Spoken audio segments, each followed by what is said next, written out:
ሰላም እግዚአብሔር ቤተሰቦች ከማህበረ ቅዱሳን ቴሌቪዥን የዕለቱን አጫጭር መረጃዎች ይዘንላችሁ ቀርበናል። ቅዱስነታቸው በኢትዮጵያ የጣሊያን አምባሳደርን በጽህፈት ቤታቸው ተቀብለው አነጋገሩ። ብፁዕ ቅዱስ አቡነ ማትያስ ቀዳማዊ ፓትርያርክ ርዕሰ ሊቃነ ጳጳሳት ዘኢትዮጵያ ሊቀ ጳጳስ ዘአክሱም ወዕጨጌ ዘመንበረ ተክለ ሃይማኖት በኢትዮጵያ የጣሊያን አምባሳደር አጎስቲኖ ፓሌስን በጽህፈት ቤታቸው ተቀብለው አነጋግረዋል። አምባሳደሩ በኢትዮጵያ ችግር ለደረሰባቸው ወገኖች እየሰሩት ያሉትን የእርዳታ ስራዎች ለቅዱስነታቸው ያብራሩ ሲሆን በተከሰተው ሰው ሰራሽና ተፈጥሯዊ ችግሮች ምክንያት የሚሰጡትን ድጋፍ ተጠናክሮ እንደሚቀጥልም ጠቁመዋል። መረጃው የኢትዮጵያ ኦርቶዶክስ ተዋሕዶ ቤተክርስቲያን መገናኛ ብዙሃን አገልግሎት ስርጭት ድርጅት ነው። ኦርቶዶክሳዊ ሳቢን በማጎልበት ዓላማ ያለው ሰው ማፍራት እንደሚገባ ተገለጸ። ይሄ የተገለጸው በማህበረ ቅዱሳን የደሴ ማዕከል ለግቢ ጉባኤ ተማሪዎች የደረጃ 2 ተተኪ አመራር ስልጠና መስጠቱን ተከትሎ ሲሆን ስልጠናው ከሰኔ 9 2017 ዓ.ም ጀምሮ ለ7 ተከታታይ ቀናት የሚቆይ እንደሆነም ተመላክቷል።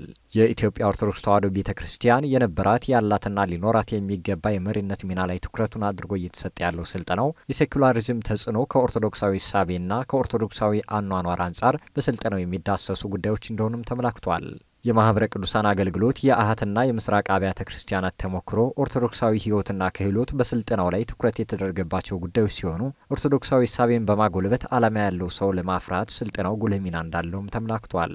የቤተ ክርስቲያን ወቅታዊ ጉዳዮች፣ ኦርቶዶክሳዊ ንግድና ኢኮኖሚ፣ የቡድን መሪነት እንዲሁም በስልጠናው ላይ ተጨማሪ የትኩረት አቅጣጫዎች መሆናቸውም ተመላክቷል።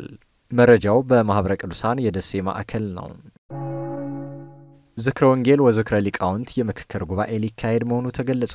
ጉባኤው የሚካሄደው በኢትዮጵያ ኦርቶዶክስ ተዋሕዶ ቤተክርስቲያን መንበረ ፓትርያርክ ጠቅላይ ቤተ ክህነት የስብከተ ወንጌል ሐዋርያዊ ተልእኮና የትምህርትና ማሰልጠኛ መምሪያ አዘጋጅነት እንደሆነም ተመላክቷል። ዝክረ ወንጌል ወዝክረ ሊቃውንት በሚል መሪ ቃል የሚካሄደው የምክክር ጉባኤው የፊታችን ሰኔ 24 እና 25 ቀን 2017 ዓ.ም የሚካሄድ ሲሆን ጉባኤው ለስብከተ ወንጌል አገልግሎት ጉልህ አስተዋጽኦ እንደሚኖረውም ተመላክቷል።